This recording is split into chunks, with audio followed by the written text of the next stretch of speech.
আসসালামু আলাইকুম রহমতুল্লাহি ওবরকাতুহু। সম্মানিত দর্শক, আমাদের বাঙালি জাতীয় জীবনে যে সকল গুরুত্বপূর্ণ ঘটনা ঘটেছে, বিশেষত স্বাধীনতার পরবর্তী সময়ে, সেগুলোর মধ্যে এই ২০২৪ সনের জুলাই এবং আগস্টের যে বিপ্লব, যেটি আগস্ট মাসের ৫ তারিখে একেবারে হাতে কলমে আমাদের সামনে এসে ধরা দিয়েছে। এই মহান বিপ্লব, তাকে আপনি যে নামেই অভিহিত করেন না কেন, প্রতি বিপ্লব নিয়ে যতই ভয় দেখান না কেন, কিংবা দ্বিতীয় বিপ্লব নিয়ে যত বিকল্প কথাবার্তাই বলেন না কেন, আমাদের জীবনে এই জুলাই আগস্ট বিপ্লবের যে সন্ধিক্ষণ মহাক্ষণ, সেটি হলো আগস্ট মাসের ৫ তারিখ। এটি সারা জীবন কিয়ামত পর্যন্ত আমাদের দেশের একটা ইতিহাস হয়ে থাকবে, ঐতিহ্য হয়ে থাকবে। এবং মাত্র এক সপ্তাহের মধ্যে, অর্থাৎ জুলাই মাসের শেষ দিক থেকে একেবারে আগস্টের ৫ তারিখ পর্যন্ত, এই ছাত্রদের মধ্যে, জনগণের মধ্যে, বিভিন্ন পেশাজীবী এবং শ্রেণীজীবীদের মধ্যে মৃত্যুকে জয় করার যে একটা অদম্য আকাঙ্ক্ষা দেখা দিয়েছিল, বন্দুকের সামনে দাঁড়ানোর, বুক চিতিয়ে দাঁড়ানোর যে সাহস বাঙালি দেখিয়েছিল, এটি কালে ভদ্রে শত বছরে একবার বা দুইবার করে জাতীয় জীবনে আসে। আমরা অতীতে এরশাদের বিরুদ্ধে লড়াই করেছি, সংগ্রাম করেছি। তারপর ১১ সময়টিতে আমরা প্রথমে ভয় পেয়েছি, তারপর আবার সাহস দেখানোর চেষ্টা করেছি। তো কিন্তু ওভাবে বন্দুকের সামনে, তাও আবার দেশীয় বন্দুক, মানে আমাদের নিজস্ব ভাইদের হাতে, এদেশের যারা পুলিশ কিংবা মিলিটারি কিংবা ধরুন আনসার, যাদের হাতে অস্ত্র রয়েছে, কিংবা ছাত্রলীগ, যুবলীগ, আওয়ামী লীগ যারা অস্ত্র প্রয়োগ করেছে, ব্যক্তিগত অস্ত্র, তারা সবাই আমাদের স্বজাতীয়। তারা ব্রিটিশ নন, তারা পাকিস্তানি নন, তারা ভারতীয় নন, আমাদেরই এই দেশের মানুষ। তা আপন রক্তের মানুষের সঙ্গে, প্রিয়জনের সঙ্গে, প্রতিদ্বন্দ্বের সঙ্গে কিংবা আপন শত্রুদের সঙ্গে সেই সিনা উঁচু করে দাঁড়ানো, এটি চারটিখানি বিষয় নয়। জাতীয়তাবোধ জাগ্রত হয় বিদেশিদের সঙ্গে। দেশপ্রেম তখনই জাগ্রত হয়, খুব প্রবল, মানুষ মরতে চায়, সেটি যখন কোনো বিদেশি শক্তি কোনো দেশকে আক্রমণ করে।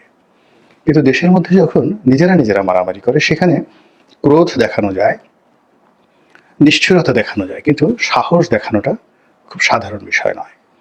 তো কাজেই ১৯৭১ সনের মহান মুক্তিযুদ্ধের যে প্রেক্ষাপট, যুদ্ধের বীরত্ব, যুদ্ধের আত্মত্যাগ, ওটা আলাদা একটা ইতিহাস। ওটার সঙ্গে কখনো কোনো জিনিসের তুলনা করা যাবে না।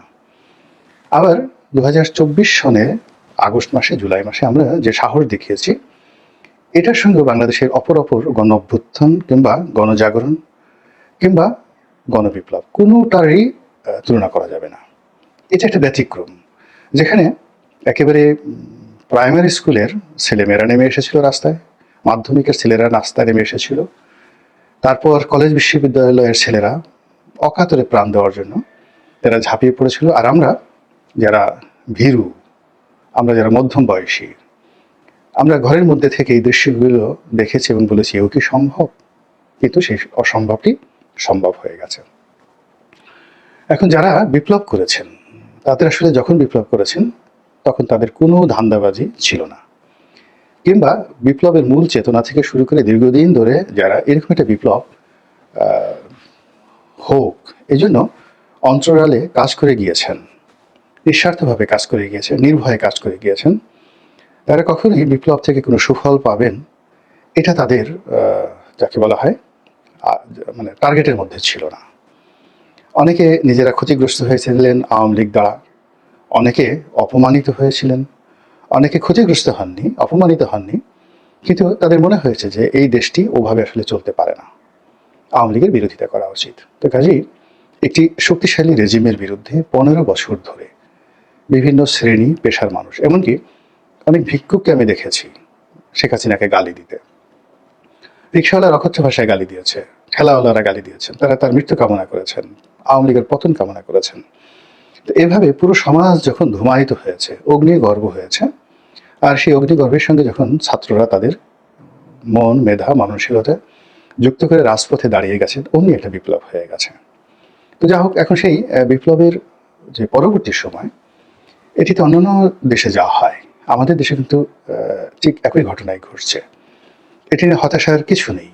আপনি গিয়ে দেখুন, ইরানে যে বিপ্লব হয়েছিল আয়াতুল্লাহ খমেনির অধীন, এই বিপ্লবের পরপরই আমেরিকার সঙ্গে অনেকগুলো সংঘর্ষে ইরান জড়িয়ে পড়েছিল। এরপর দেশের অভ্যন্তরে নানা রকম বিশৃঙ্খলা, মারামারি, কাটাকাটি, খুনোখুনি থেকে শুরু করে এহেন অপরাধ নেই সামাজিক এবং রাজনৈতিক বিপ্লব উত্তর ইরানে ঘটেনি। তারপর ধরুন একটা বিপ্লব হয়েছে বা একটা যুদ্ধ হয়েছে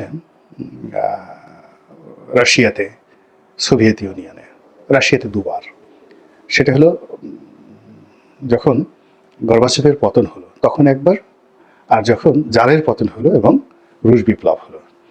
পুরো সময়টিকে স্ট্যাবল করতে 5 থেকে 6 বছর 7 বছর সময় লেগেছে, পুতিন না আসা পর্যন্ত।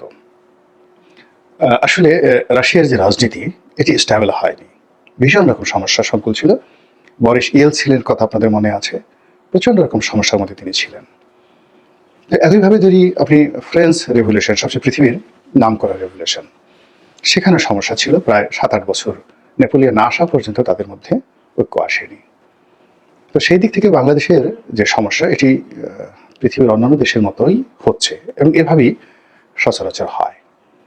এখন আমরা যারা অস্থির প্রকৃতির এবং বাঙালির মধ্যবিত্ত সমাজের সকল চরিত্র যেটা আমাদের মধ্যে আছে, অন্যের সমালোচনা করা, খুব সহজে অধৈর্য হয়ে পড়া, আমি ভালো সব খারাপ, যা কিছু আছে আমাকে দাও, কিন্তু আমি যে চাই কথা বলবো না, আমাকে জোর করে তোমাকে দিতে হবে, এরকম যে অভ্যাস আমাদের বাঙালি মধ্যবিত্ত সমাজে রয়েছে, এর কারণে কি হচ্ছে, এই বিপ্লব উত্তর বাংলাদেশে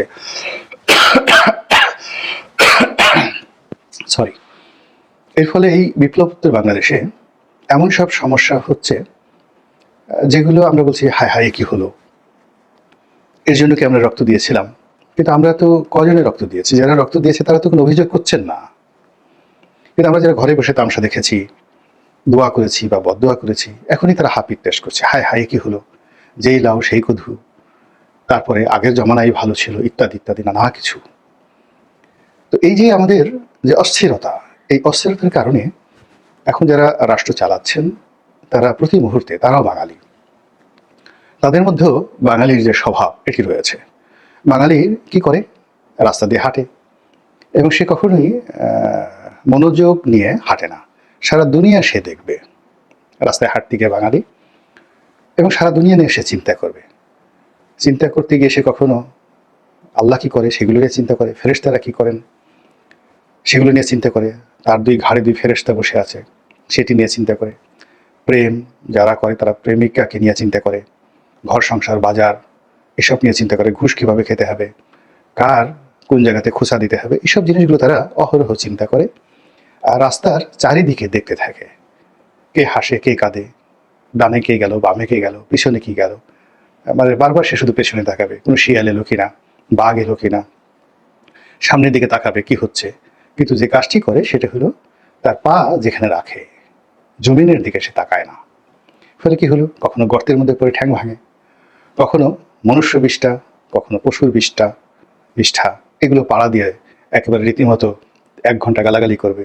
এ কোনো মানুষ হলো, রাস্তার মধ্যে এভাবে কেউ মলত্যাগ করে, আমার মতো ভদ্রলোক এখানে পাড়া দিতে বাধ্য হয়ে গেলাম। কিংবা একটা কুকুরের বিষ্ঠা, সে পাড়া দিয়ে কুকুরকে বাপমা তুলে গালাগালি করলো, সিরিয়াস ভাষায় গালাগালি করলো যে এভাবে রাস্তার মধ্যে কোনো কুকুর মলত্যাগ করে, এদের কি ভদ্রতা বলে কিছু নেই। এই হলো বাঙালির যে চিরায়ত স্বভাব। তো সেই স্বভাবের কারণে আমরা প্রধানমন্ত্রী হই, প্রধান উপদেষ্টা হই, তো কিংবা আমরা সাধারণ জনগণ হই, আমরা সারা দুনিয়া দেখি কিন্তু জমিন দেখি না। এর ফলে কি হলো, যারা প্রশাসনে আছেন এই মুহূর্তে তাদের কি করণীয় এটা বাদ দিয়ে তাদেরকে নিয়ে কে সমালোচনা করছে, কে কি বলছে, এগুলোর দিকে তাদের ভীষণ রকম মনোযোগ। তারপর হলো তারা বর্তমানে কি অবস্থায় দিন কাটাচ্ছে, আজকের দিনে কি করণীয়, সেগুলো নিয়ে চিন্তা না করে তারা যখন ক্ষমতা হারিয়ে ফেলবে তখন আওয়ামী লীগ তাদের সাথে কেমন করবে, বিএনপি তাদের সঙ্গে কেমন করবে, বা কোনো কারণে যদি প্রতি বিপ্লব হয়, দ্বিতীয় বিপ্লব হয়, তাদের সেই টেনশনে দেখা যাচ্ছে সারা বছর যদি কোনো মানুষ কোষ্ঠকাঠিন্য দ্বারা আক্রান্ত থাকে, এখন ক্ষমতাধর অনেক লোককে দেখবেন যে তাদের সবারই এমন সিরিয়াস কোষ্ঠকাঠিন্যের মতো অবস্থা হয়েছে, আপনি তাদেরকে কাতুকুতু দিয়েও হাসাতে পারবেন না, হাসি তাদের উড়ে গিয়েছে। তো যেখানে হাসি নেই, যেখানে আনন্দ নেই, সেখানে কর্ম হয় না। যেখানে আতঙ্ক থাকে, ভয় থাকে, সন্দেহ থাকে, সেখানে আর যাই হোক না কেন শুভ কোনো কিছু হয় না। তো যেটা বলছিলাম সেটা হলো, যারা আশঙ্কা করছেন বা যারা ভয় দেখাচ্ছেন প্রতি বিপ্লব হবে, তারপর দ্বিতীয় বিপ্লব হবে, আসলে কোনো কিছুই হবে না। মানে হঠাৎ করে দেখবেন যে কিছু পরিবর্তন হয়েছে। আমরা যেভাবে ডক্টর মোহাম্মদ ইউনূসকে মেনে নিয়েছি, কোনো পরিবর্তন হলে আমরা তাকে মেনে নেব। ডক্টর মোহাম্মদ ইউনূসের যদি ক্ষমতা থাকে, আমরা তাকে নমস্কার করব। আর তিনি যদি দুর্বল অবস্থায় পৌঁছে যান, তার 14 গোষ্ঠী উদ্ধার করার জন্য আমরা একেবারে ঝাঁপিয়ে পড়ব। এবং এটাই বাঙালির স্বভাব। কাজেই পৃথিবীর অন্য দেশের মতো প্রতি বিপ্লব করা, দ্বিতীয় বিপ্লব করার জন্য যে হিম্মত দরকার, পরিকল্পনা দরকার, সাহস দরকার, এটি সচরাচর আমাদের দেশে হয় না। আমাদের দেশে দুর্ঘটনা হয়। এই যে আমাদের জাতীয় জীবনে অনেক পরিবর্তন, বড় বড় পরিবর্তন, এটিও দুর্ঘটনাবশত। বাইরের চাল থাকে, কূটনৈতিক চাল থাকে, নানা রকম ছলাকলা থাকে। এই ছলাকলার কারণে আমরা অনেকে ক্ষমতা হারাই এবং ছলাকলার কারণেই অনেকে ক্ষমতায় বসি। 91 থেকে এ পর্যন্ত যারাই ক্ষমতায় এসেছেন, তারা খুব আশ্চর্য হয়ে জয়লাভের পরে চিন্তা করেছেন যে জয়লাভ আমাদের হলো কি করে। 91, 96, 1, এমনকি 11, তারপরে 2008-এর নির্বাচন, 2014, 2018, 2024, মানে সবগুলো নির্বাচন, সব ক্ষেত্রেই যারা বিজয়ী হয়েছেন, তারা বিজয় লাভের পর চিন্তা করেছেন, যা এও কি সম্ভব, এভাবে কি করে বিজয়ী হলাম। ফলে বিজয়ের আনন্দ তারা অনুভব করতে পারেননি। এর কারণ হলো পেছনে অনেক কনস্পিরেসি ছিল। সব ক্ষেত্রে আনএক্সপেক্টেড অনেক কিছু ঘটেছে। আর যারা পেয়েছেন, ওই প্রাপ্তির পেছনে তাদের একনিষ্ঠ শ্রম এবং আমরা পাবই শতভাগ নিশ্চয়তা কখনই ছিল না। ফলে তারা তাদের প্রাপ্য যে নেয়ামত, এটার শুকরগুজার তারা হতে পারেননি। আবার যারা পরাজিত হয়েছেন, তারা এখনো পর্যন্ত চিন্তা করছেন না কেন পরাজিত হলেন।